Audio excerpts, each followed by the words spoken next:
ബഹുമാന്യായ ബുൽക്കന്മാരെ, എൻ്റെ പ്രിയ കൂട്ടുകാരെ, എല്ലാവർക്കും നമസ്കാരം. കൊറോണ അത്ര സുന്ദരമായ നാമം, കിരീടം എന്നർത്ഥം.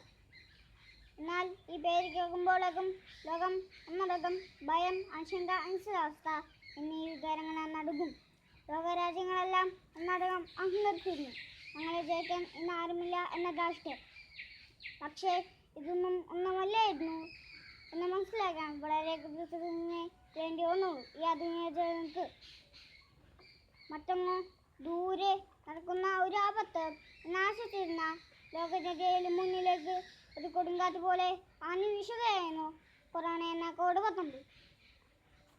ഇപ്പോൾ ഇതാ നമ്മുടെ പടിവാതിക്കൽ എത്തി നിൽക്കുന്നു.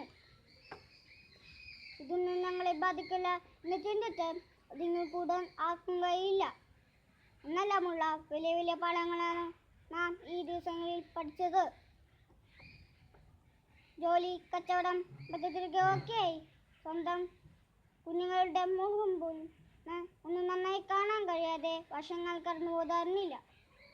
ഏതായാലും കൊറോണയുടെ വരവോടുകൂടി സ്വന്തം കുടുംബ അംഗങ്ങളുടെ മുഖമൊക്കെ നന്നായി കാണാനും അവരോടൊത്ത് സമയം ചിലവഴിച്ചു എന്നാസ്വദിച്ചു. ഒരു വശത്ത് സ്വന്തം അച്ഛൻ, അമ്മ, ഭർത്താവ്, ഭാര്യ, മക്കൾ, സഹോദരങ്ങൾ മരണശേഷം ഒരു അന്ത്യചുംബനം പോലും നൽകാൻ കഴിഞ്ഞില്ലല്ലോ, സങ്കടം പറഞ്ഞു. മറുവശത്ത് ആരോഗ്യപ്രവർത്തകർ, പോലീസ്, മറ്റു ജോലിക്കാർ എല്ലാവരും രാപ്പയില്ലാതെ നമുക്ക് വേണ്ടി കഷ്ടപ്പെടുന്നു. ജോലിയെല്ലാം നഷ്ടപ്പെട്ട് ഭക്ഷണം കഴിക്കാൻ പോലും കയ്യിൽ കാശില്ലാത്ത, ശരിയായ ചികിത്സ ലഭിക്കാത്ത, ഉടനെ ഒരു ദിവസം അപ്രത്യക്ഷമാവുന്ന പ്രവാസ ജീവിയെക്കുറിച്ച് നാം ദിവസവും കേൾക്കുന്നു, കണ്ടുകൊണ്ടിരിക്കുന്നു. സ്കൂൾ പരീക്ഷകൾ ഇതൊക്കെ ഏതാണ്ട് മറന്നുപോയിരിക്കുന്നു നമ്മൾ. കമ്പ്യൂട്ടറിൻ്റെയും മൊബൈലിൻ്റെയും മുമ്പിൽ കുത്തിയിരിക്കുമ്പോൾ മക്കളെ അതിൽ നിന്ന് പിന്തിരിപ്പിച്ചിരുന്ന മാതാപിതാക്കൾ ഇപ്പോൾ മക്കളെ ചേർത്ത് വെച്ച് അതിന് മുമ്പിൽ ഇരിക്കുന്നു, അവരുടെ ഭാവിയെക്കുറിച്ച് ആഗ്രഹപ്പെട്ടിട്ട്.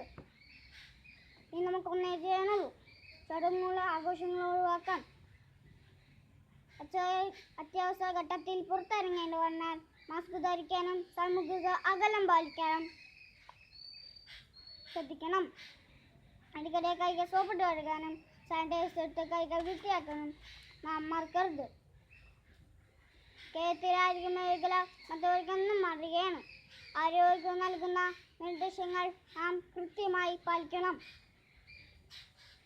സൂക്ഷ്മജീവിക്ക് മുമ്പിൽ അടിവെടുക്കുന്ന ഒന്നല്ല നമ്മുടെ പോരാട്ട വീര്യം. നാം കോവിഡ്-19 അതിജീവിക്കും.